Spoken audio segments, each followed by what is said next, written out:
ఇప్పుడు శారీ అంచులు కుడుతున్నాం. ఇది జిగ్జాగ్ మిషన్. అంచు కుట్టడానికి రెడీగా పెట్టుకున్నాను. ఇక్కడ నెంబర్ వచ్చేసి 3 మీద ఉండాలి. ఇక్కడ నెంబర్ వచ్చేసి 2 మీద ఉండాలి. ఇది అంచుకి. ఫాల్కి అయితే మళ్ళీ నెంబర్ మార్చుకోవాల్సి వస్తుంది.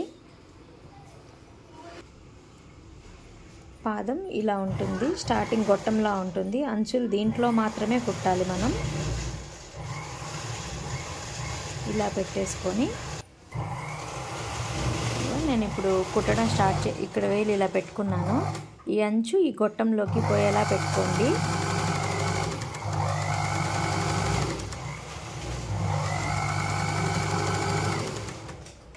కొంచెం కుట్టాను కదా, అంచు చూపిస్తాను.